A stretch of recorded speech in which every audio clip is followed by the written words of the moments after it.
Welcome to the Happy You're Here podcast. I'm so happy you're here. It's Ayana, and let's talk pop culture. So, starting with J-Lo. Actually, fun fact, I recorded this episode already, and then I was listening back, and I kept calling Jennifer Lopez Jennifer Lawrence. I don't even know. Did I already do it? I don't know. And in the grand scheme of things, I don't think that's a big deal because that was the only issue with the recording. But I was like, you know what? I scrapped it and I said, we're going to run it back. So I'm recording it again. Anyways, Jennifer Lopez, J-Lo, Jenny from the block on the AMAs. Who let her in there? Would love to know. Her outfit was a hot mess. The choreography was a hot mess. Everything about it was just dumpster fire. And mind you, I don't watch award shows. I'm not a big award show person. Only back prime time MTV Awards, I ate that up. I loved ED, past tense, the MTV Awards. The performances were so iconic. The interaction between celebrities, iconic. Miley, what's good? Christina Aguilera and Eminem. Even the award itself, the Moon Man, statue award is so cool. And then they did the popcorn, bucket with the popcorn award. I think that's MTV too. So cool. But yeah, why are we watching award shows, people? No shade. I'm just curious. I guess, right, you see the performances and you see your favorite artist win an award or something. It's not really clicking to me why people watch them. But that's cool, I guess. Moving on, let's talk. Ooh, okay. Jennifer Lopez, not Jennifer Lawrence. Jennifer Lopez. I listen to her, right? I listened to a few songs. She, on the AMAs, she announced that she's going to have a residency in Vegas at Caesar's Palace. And I'm just who let her do that? She got some good people on her team. Because I could have swore she was canceling either, I'm pretty sure, concerts, or she canceled her whole tour because she wasn't able to sell tickets. So what makes her think people are gonna fly, make their way to Vegas to go see her? Maybe there's a big J-Lo fan base in Vegas, and I don't know, maybe that's what it is. I'm not understanding. But whatever. Yeah, so I do listen to a few of her songs, and I was thinking about that song she has with Ja Rule, and it just made Ja Rule, to me, that's a funny man. So I don't know if you know about Fyre Festival. There's a documentary about it on Netflix. I've watched it a million times. Go watch it. It's so I just think it's so fascinating. I was so invested and just enthralled in this chaos. So basically, Fyre Festival was Coachella on steroids. People were buying tickets to go to this festival. I'm pretty sure in the desert in LA, I think, or no, honestly, I don't remember where the Fyre Festival took place, because it actually happened, but not really, so it was a music festival, because I remember in the documentary, the I guess staff and people working on the festival were being interviewed about what happened at the event. So basically, yeah, Coachella on steroids, and it was hyped up. So Ja Rule was one of the main people kind of promoting and hyping it up, and I think Billy was the main guy, not the founder. Maybe, no, I don't know. He was the main guy, making the final decisions. And so basically, they were putting on this music festival, and they were selling these tickets and having people come out and kind of promising Michelin star, amazing food, luxurious, super nice sleeping arrangements, because it was going to be on an island or in the desert or something like that. So they're just really hyping it up, and there's different tiers, and the highest tier is you'll be on a yacht and you'll get to party with Bella Hadid and crazy stuff. You'll go to a private island. It was insane. And so yeah, they were actually planning to do it, but just with the timeline that they had, it just wasn't feasible. It wasn't going to happen, right? And so they were telling like Billy, the main guy, like, hey, like we just within this time frame we can't get it done, and he was like, we'll make it happen, kind of thing. And just things were falling apart, like just the cracks were just getting worse and worse.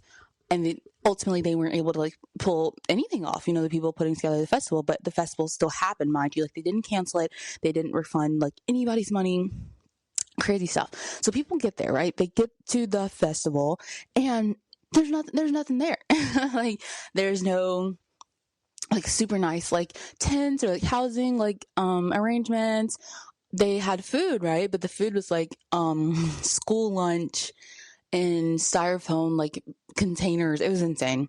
And then Twitter was going crazy, like, because people were at the Fyre festival and they were like, this is literally like a scam, da da da. Like, it was hyped up by the people who by like Billy and by Ja Rule. It was like this big like FOMO event. Like, if you don't go, you're gonna be so sad you didn't go and you missed out. And then the people who did go, they were like, oh, I feel like such a fool. Like, I spent all this money and there's nothing. Huge scam.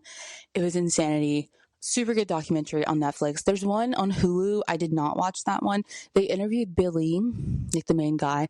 And then I remember I was like seeing kind of like the promo for that like documentary about Fyre Festival on Hulu.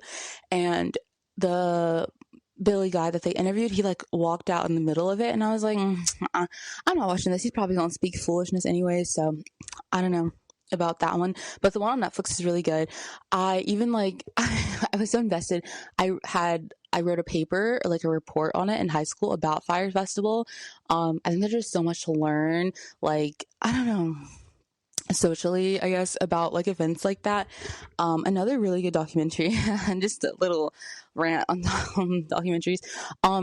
Glitch. It's about HQ trivia. I loved HQ trivia. So that was like an app on the App Store, and it was super cool. It was like a live event.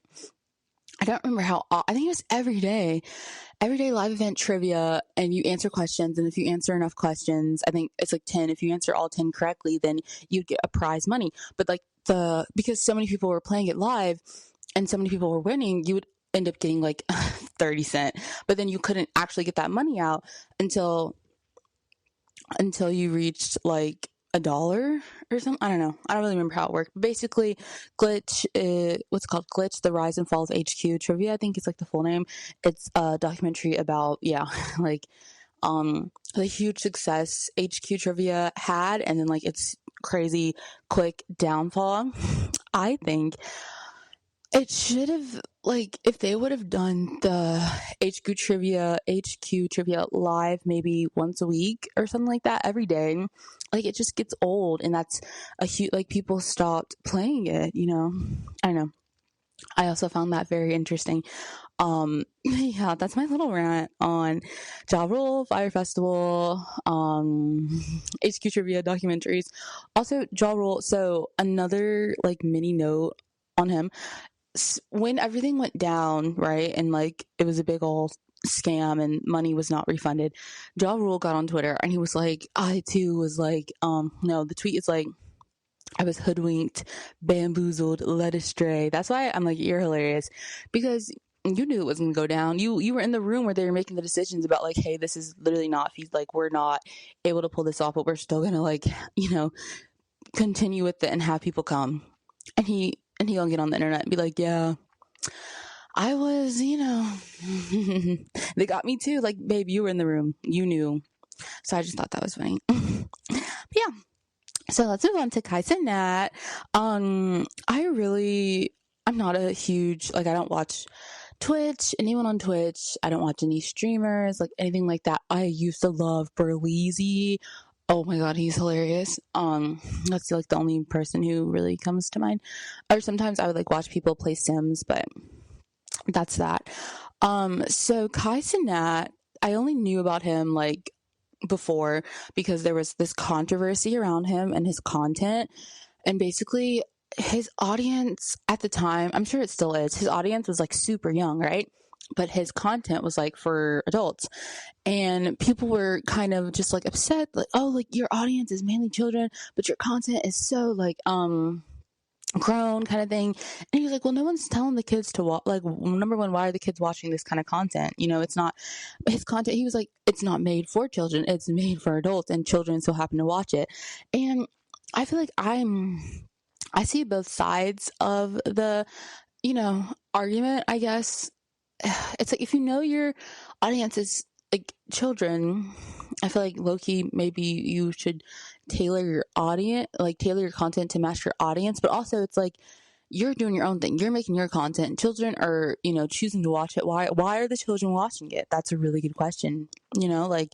So I see both sides of it. I don't really have like a super like stance on that issue, but that's how I first knew of Cenat. And then like I'll see him on ads on TV. Like, I think he's doing great things. He's building wealth. I always root for the Black people. I think that's great. And so Streamer University, when I saw like the promo for it, it was like the production was beautiful. It was giving Harry Potter. It was so cool.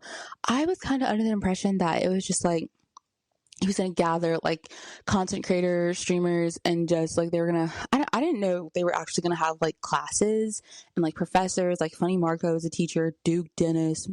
I have some thoughts on Duke Dennis. Duke Dennis was also a professor. Like, I didn't know it was actually like, I don't know. I just thought the name was like fun. Like university, like I didn't know they were actually like going to have classes and stuff, and they were in dorms. Like, I don't know. But I mean, I think that's so cool that he did that. So basically, he announced his incoming class to Streamer University, and everyone was like, it's only Black people. I was like, so? Like, time and time again, we see other races only uplift their own race, or we see races, nationalities, whatever. They only uplift their own. So when Black people do it, it's a problem?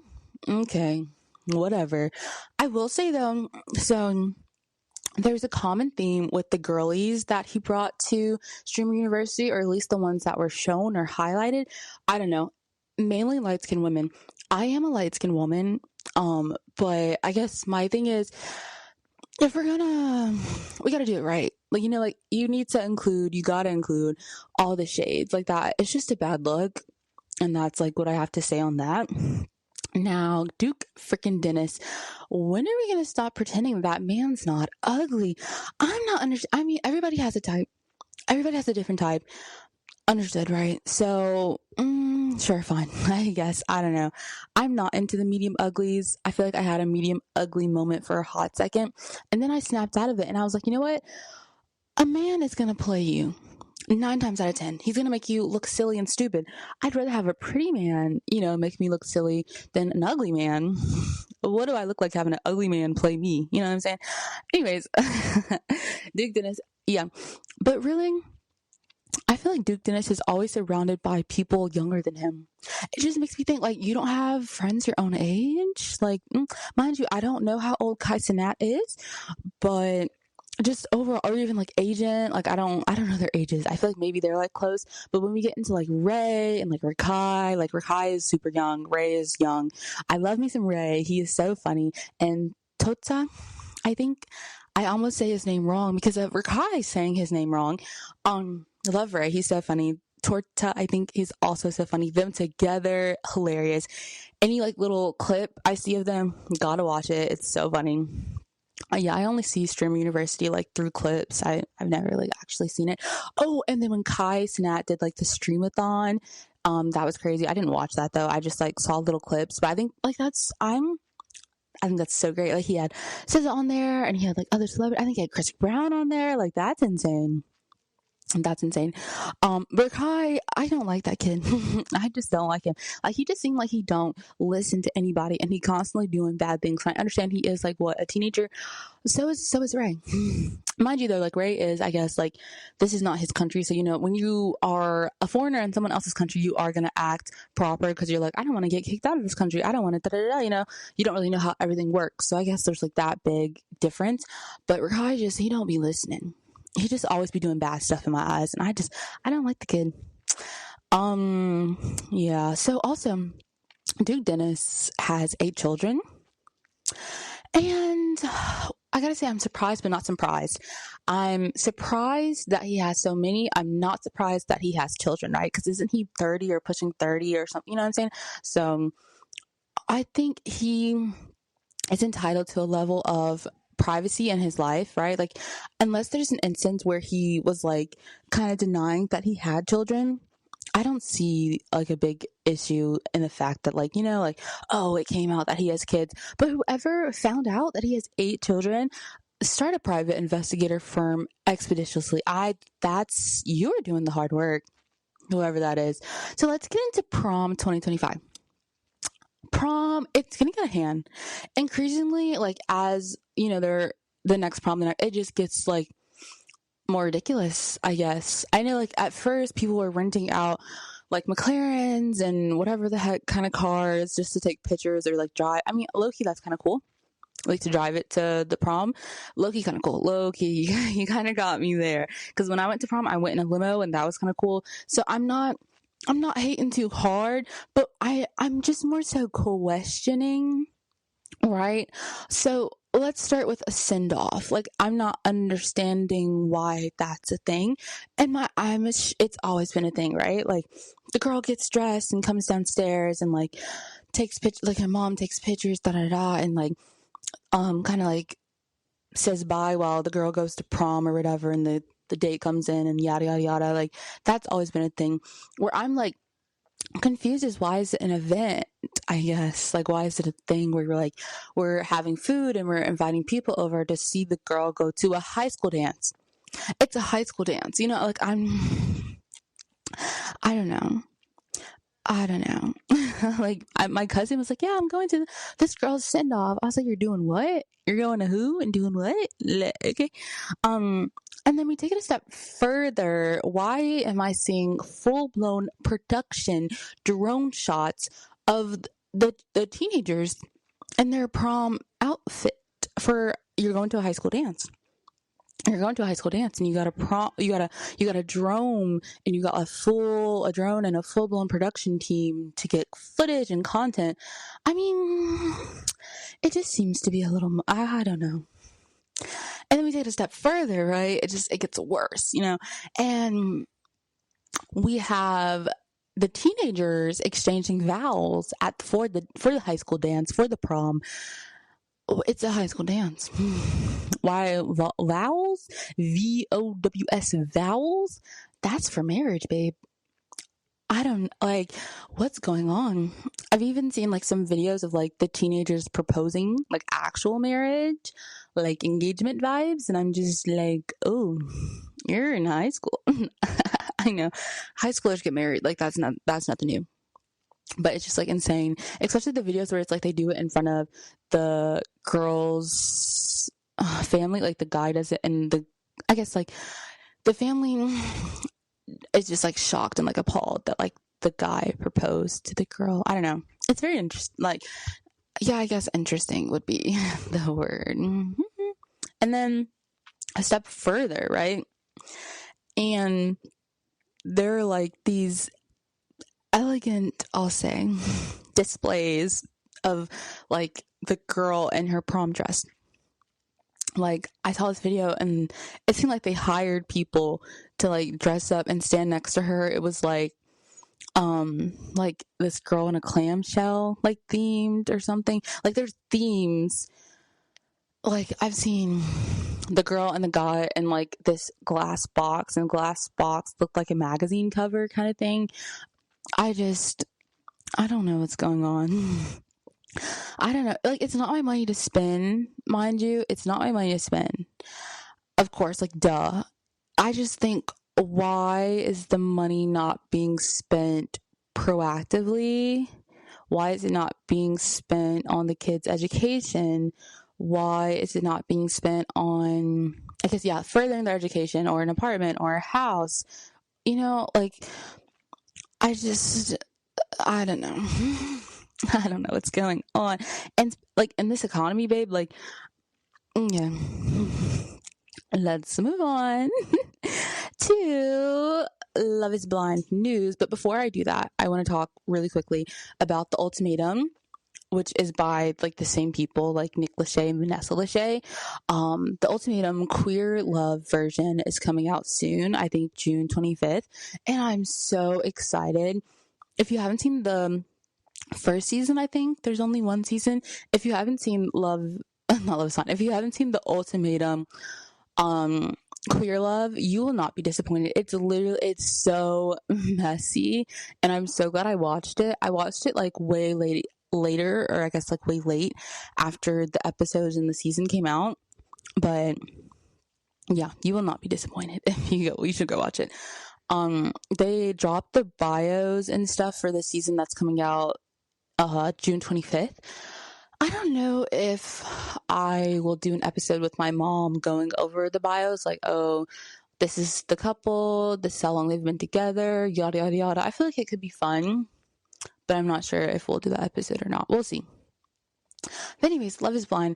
So, okay, the most recent season of Love is Blind, so that was season 8. I didn't watch it. I had like no interest in it, I guess. Like, just the cast, zero diversity. Sorry to say, all the men looked the same.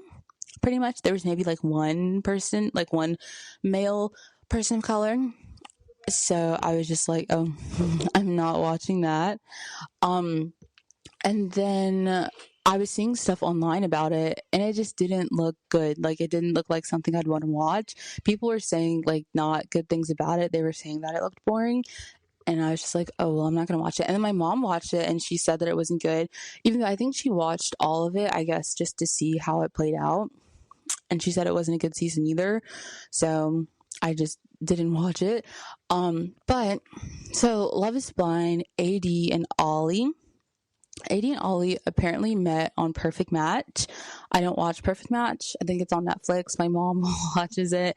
And I think that they shot that season last year, so it'll come out this year. And so, like, you can see, I guess, like, how they met and stuff. From what I heard, Ollie was problematic on his season of Love is Blind. He was on, like, one of the other, like, Brazil Love is Blind, like one of the different country. I don't watch those either. It's like, what do I watch? So yeah, from what I heard, his behavior on that season of Love is Blind that he was on, it was problematic. So I don't think, well, I guess we'll see. I may watch Perfect Match. I may not. Maybe just clips or something just to see.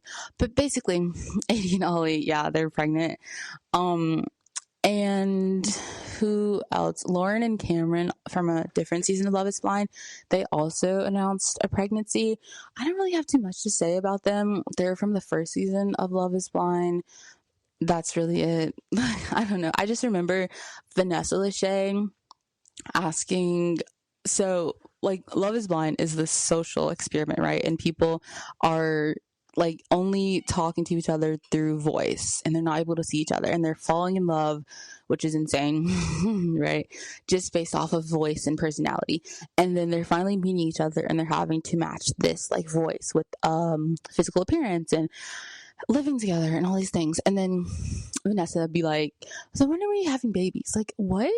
Babies? They're literally randos. Like, they're random people, and you're talking about them having a child together. And she got like so much backlash from that and like death threats, and I just think like that's insane. But who has a baby in Love is Blind? Zach and Bliss come to mind. I don't have anything good to say about them, so I will not explain any further. But yeah, so Lauren and Cameron, baby, AD and Ollie, baby. I'm pretty sure who announced first. I think AD and Ollie announced first, and then Lauren and Cameron announced after. Also, so AD interviewed Ashley on a podcast. I didn't watch it because I feel like AD and Ashley are like two different sides of the same coin.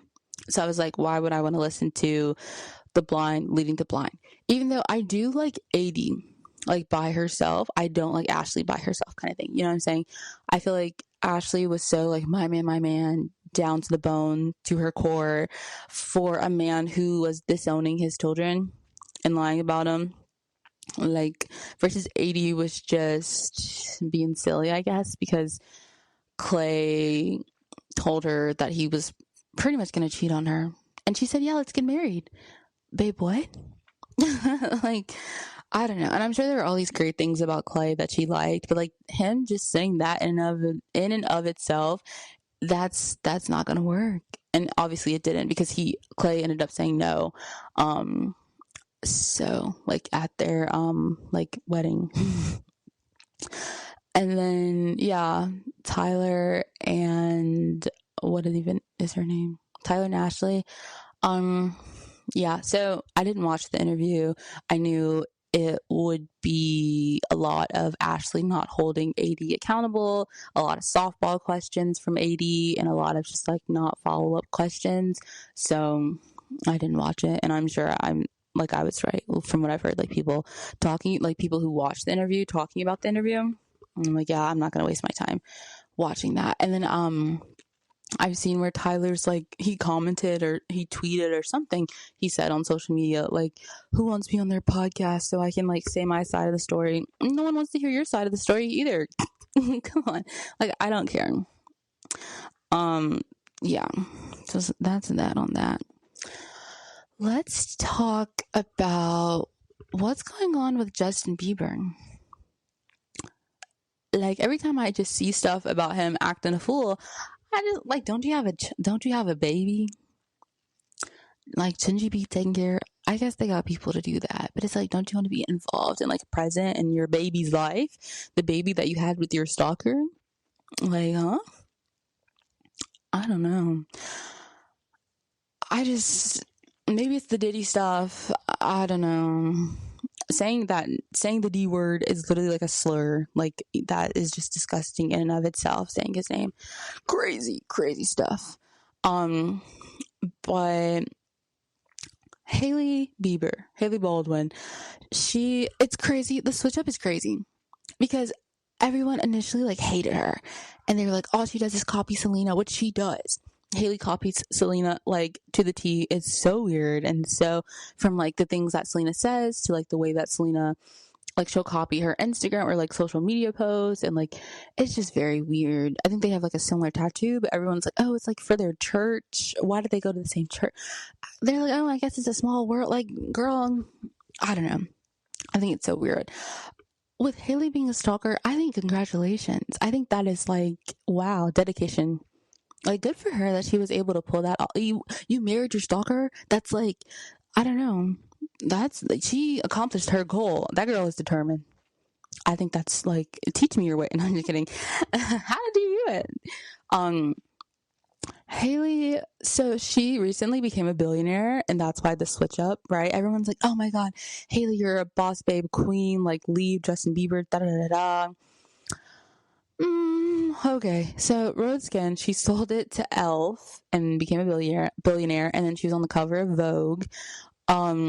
And yeah, everyone's like, oh, Bailey, oh, Hailey's a Baldwin, she's not a Bieber, da da da da. I'm like, didn't you just hate her like yesterday because she's a Looney Tune? Nah, she's not a Looney Tune. She's actually like inspirational. But yeah, I don't know. I just find that to be so interesting.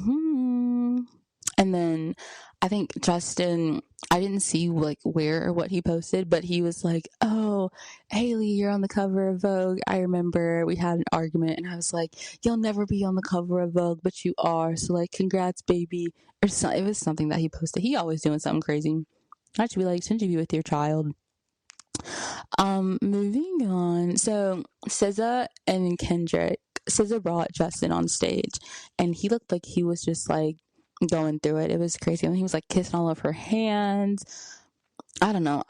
Justin need to get in that studio. Diapers are expensive. He need to put out some music. I don't know. Go to church more, because remember he was like really into God or something. Something gotta go down. Yeah, so SZA and Kendrick are on tour. Beyonce, of course, on tour.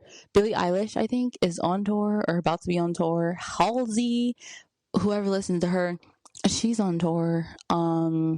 Katy Perry is on tour. I feel like everybody's on tour, low-key. Not really. But I just like, why is The Weeknd not on tour? That's my question. I just feel like I've been listening to a lot of The Weeknd lately, and he's not on tour. So The Weeknd, if you're listening, anyone on The Weeknd's team, and get him on tour. But yeah, that's all I have for today. Thanks for listening, and bye.